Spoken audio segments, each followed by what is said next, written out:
I'm Jordan Sawalka, and this is how I acquired one of the rarest R33s in the world.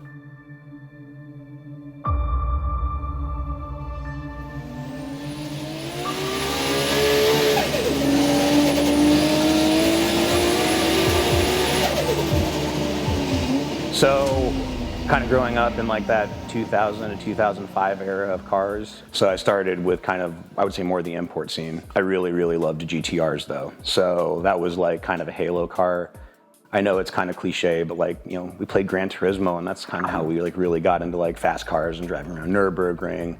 A good friend of mine, you know, DMs me and he's like, hey, HKS is selling, you know, T002. So T002 stands for test. The first T001 was an MK4 Supra. That was their first development car. T002 being the second one. HKS took delivery of this car brand new in 1995. It's a late series R33, and they're first and only owner of it. So sure enough, I log on. It was on a BH auction, which is a Japanese auto auction website. And man, it's sitting there, record breaker. And what they had done is the car actually sat abandoned in their graveyard for more than a decade. It was under a tarp, but it wore the exact same livery that this car wears today. A fun fact, the same vinyl guy still works for HKS that did the livery originally. I just kind of couldn't believe it, but it was the next day, so I figure, hey, no problem. I can get my affairs in order. I can reach out to BH, because, you know, American auctions, you have to give them, I mean, everything minus your blood type, right, in order to bid. So I look at the local Japanese time and I'm already screwed because it's like the current day, it's so far ahead. I just didn't understand the timing. So the auction is in like 6 hours for this car. And it's now past closing time for all my bank. So I can't provide any proof of anything, maybe minus screenshotting my account to say I promise I can pay for the car. And I go on their website and there's like the comment section where you usually never fill anything out. And I'm like, urgent, all caps, to like asterisk, please call 911. I want to buy a car at the upcoming, you know, auction. And dude, some WhatsApp Tokyo number calls me about 30 minutes later. The gal is super nice, speaks perfect English. She's an English translator. I told her I'm in the United States. She calls me back and she's like, yeah, no problem. Just send me over, you know, a photo of your driver's license, like first and last name. So I do that, and I ended up staying up until 3 o'clock in the morning. She was bidding for me. It was me and an Australian guy who were kind of going at it for this car. And what's really miraculous is that HKS, they're very, I want to say secretive, but they just don't sell their demo cars.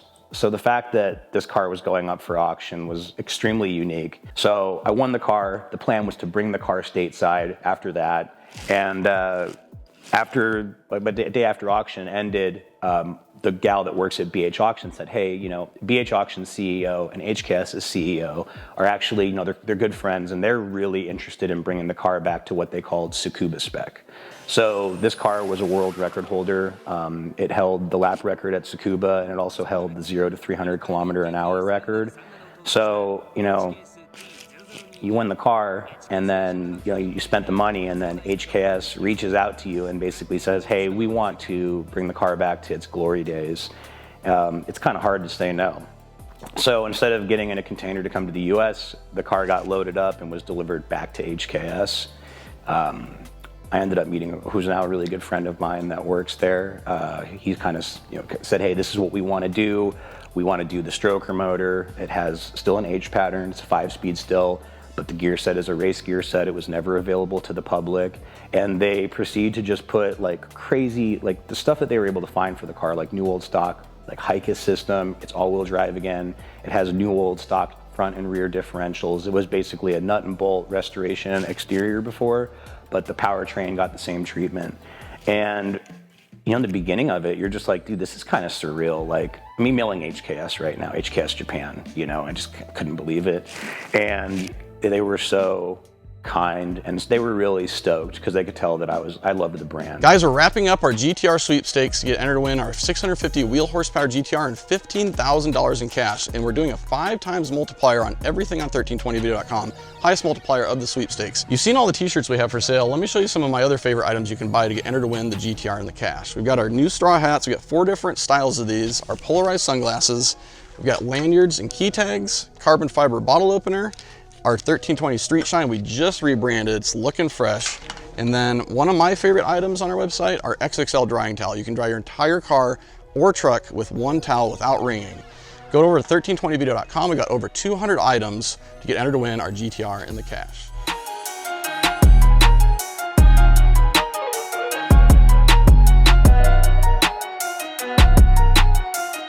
After we kind of came to terms, they're doing the build. They're like, hey, your new Step 2 stroker's ready, serial number 1 of the new Step 2.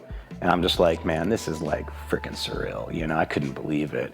And he emails me a couple days later. I got email updates every day. So kind of coming into that shop, you know, kind of American shop. I think you're lucky if your car gets out of the shop in a year or two. So to get email updates every day and to watch like a team of 6 dudes working on it. They started the build, they completed it a little over 40 days for everything that you see here. So serial number 1 delivered, and they individually like put in the block the serial number like internally so they can track everything. And at the end there was a J, and I was just like, you know, what's the J? And yeah, he's like, hey, he's like, that J is for Jordan for your engine. And I was just like, you know, it was just like the coolest thing ever. And part of HKS just being the incredible company they are, they said, hey, we want to take the car to Tsukuba. We have great relationships with Mcfarland, Knob. You know, you can kind of pick whoever you want to drive the car. We'd love to have you come out. We can shake the car down. So COVID happens, and unfortunately that derails my plans. Ended up not being able to go, but the car does get to go to Tsukuba. It was piloted by Mcfarland. They did a little over 30 laps that day, shaking it down. All of their engineers went in there, went down there with them, dialed in the suspension, etc. One of the cooler parts is they have the HKS lap timer in this car, and still all of the laps are documented on it. They went a fastest of 101 because they were being really conservative with the car, being polite because it wasn't theirs. And you know, I'm stateside, like, you know, turn it up, you know, we'll try to break the record again. But they were just like so cool. So Luke Huxham ended up making a video and documenting the day at Tsukuba that the car, you know, it raced that track in 1996, and that's where the lap record was set for the car. And it was just so cool to see it. I don't know, man, back where like everything started. Ended up coming stateside after that. It's kind of a bummer when it landed, and not like in a bad way. It just was that this really cool journey of getting to talk to, you know, someone who's now my really good friend, and just getting all the updates on everything. It just came to an end. And I'm a little bit of a car guy, a little nostalgia. So like, this car's never left HKS. It lived at the facility its whole life, right? And then it was kind of brought back from the dead. And as excited as I was to have it, and I'm still extremely excited to have it, and I will never get rid of this car. It was just, it was surreal to see it. I had 2 things working against me for the car. So COVID-19 started. The car was bought and finished January of 20, with BH auction. Well, I should just say the car was bought in January of 20. And then once the car is purchased, you can't just leave a title open in Japan. You have basically 6 months for the car to get exported. So not only was I racing the time of getting the car to export, I was racing now because of COVID, which ends up hitting in March. So the plans of like, oh, hey, I can't go there, they start to like diminish your worry for that, because now you're concerned with, I need to get the car out of Japan so this certificate doesn't expire, which I guess is a huge deal to try to get another one of. You know, it's outside of my realm of understanding. So January, the car's finished. In 45 days, basically, the car gets restored. All the powertrain works gets done. And then from there, we had to get the car on a container to get to the United States. And as the car, because it's a 1996, and it was going to hit 25 years while it's on the boat. So the timing for everything to get done, and this is kind of my ignorance, because they don't know that we have an EPA 25-year law. Like, they were just like, oh, hey, you bought the car, congratulations. So I start to think about some of these things, and I'm like, man, we have a lot of things that are moving in the background that need to get done correctly in order for this car to get here successfully. So that was probably one of the most stressful times in my life. It's a very first world problem, and I understand that.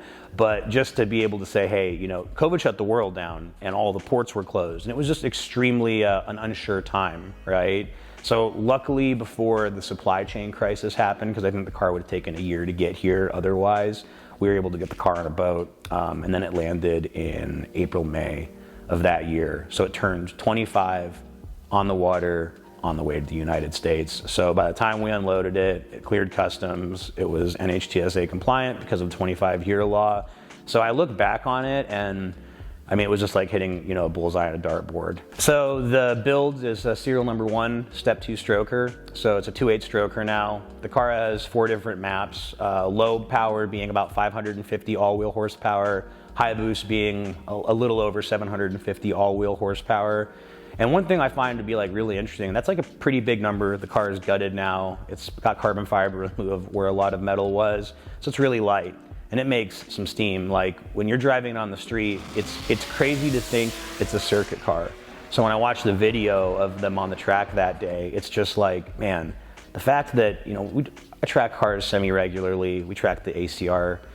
I mean, the fact that he is steering this car, because there's not a lot of cars where I'm like, that's really gnarly, but it's so gnarly to think that he's actually steering the car. And the other thing is the car's got LSDs, front and rear, Nismo, part of that whole, you know, parts that aren't readily available. It's like a reman Nismo unit that comes out of their race cars, and the differentials are locked 80% front and rear. So you really get that, like the old touring cars, like a lot of oversteer. So it's kind of like the tail's wagging the dog sometimes. So I was just, when I saw Max Cerrito driving it the way he did, it just blew my mind. And then some small stuff like the CEO of HKS, when I got the car, there was a Lotus bag in the back seat. You know, I was super stoked. I just got the car. He wrote a really nice letter. He said it was the first project that he ever managed when he started working at HKS. So some of that stuff, you know, you get that and you're just like, holy crap, dude, you know? And then there's just all these little Easter eggs they didn't tell me about. The coilovers was a limited edition run they did. They only made 50 sets of them. So I'm looking over just looking over every little detail, and the coilovers are serial numbered, you know, 00 of 50. So they're the pre-production units, right? So just small stuff like that didn't even tell me. And you know, I kind of nerd out on that stuff. It was just so cool to have it and just to think that it was here. But just all those little parts, and then the new old stock aspect of it. Like Series 3 headlights now are like $25,000. And the fact they just casually were like, we just threw these little guys in there, you know? And all these other parts, Hikis, you cannot find the all-wheel steering components, the tie rods for that. It still has its, the all-wheel steering is still hooked up in the car with a Dulux controller. Just really, really unique, rare stuff that, I don't know, it was just like really, really shocking. You know, I don't have nearly as much into the car, you know, I think as what it retails for now. But I know that the point can be debated, but I think it is one of the most successful R33s ever built for just, you know, world record breaking. I know a lot of shops built some really awesome cars, but not a lot of world records were set. I think that's what makes this car incredibly special. I would say, I mean, I've turned down $750,000 on the car a few months ago. And again, I won't sell it, but I really feel like it will be in the 7 figures soon. I mean, to the right collector, but HKS is a huge company. It's publicly traded in Japan. And I just think that there will never be a shortage of people that love the brand. But yeah, the value is just skyrocketed way higher than I ever thought it would. The guys that built the car, I asked them to do this just because I think it's such an important like recreation to come back. It's very like just a day in the office to them, but it's like, man, this is important, right? So they all signed the trunk for me. I asked them if they could just take a paint pen and like all, you know, scribble their signature in it. So there's about 10 signatures in there from everyone that participated in the build. Also, once they kind of came back and said they wanted to return the car to Tsukuba spec, obviously very interested in that. But I was kind of concerned because, like, hey, the car was a fair amount of money. It was a little over 100K USD, and knowing how much, like, the stroker motor, bare by itself, no intake manifold, no anything. So just the bare long block with the V-cam is about $60,000 USD.